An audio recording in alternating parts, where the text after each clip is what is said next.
حیا کے معنی کیا ہے؟ مشکات شریف میں حیا کی تعریف آپ کو بتائی گئی ہوگی۔ الحیاء انکسار یعتری الانسان من ارتکاب ما یلام به، انکسار یعتری الانسان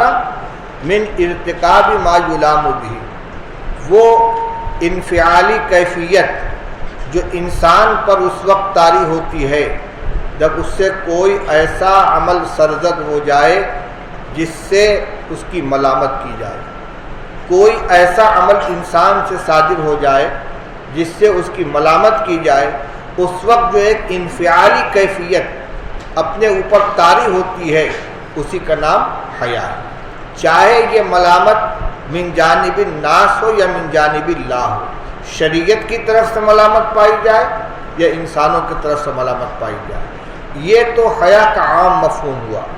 لیکن حیا کا حقیقی مفہوم اور جو حیا مطلوب ہے وہ یہ ہے کہ بندہ اللہ تعالیٰ کی نافرمانی کرنے سے شرمائے، کہ وہ اللہ جس کی نعمتوں کو ہم دن رات استعمال کرتے ہیں اور وہ ہماری ہر حرکت و سکون سے واقف ہے، ہمارے ظاہر و باطن سے پورے طور پر واقف ہے، اس کے علم میں رہتے ہوئے اس کی نعمتوں کو استعمال کرتے ہوئے ہم اس کی نافرمانی کریں۔ اس استحضار کے ساتھ اگر کبھی کوئی غلطی ہو جاتی ہے تو انسان کے اوپر جو کیفیت طاری ہوتی ہے حقیقت میں وہ حیا ہے۔ یہ حیا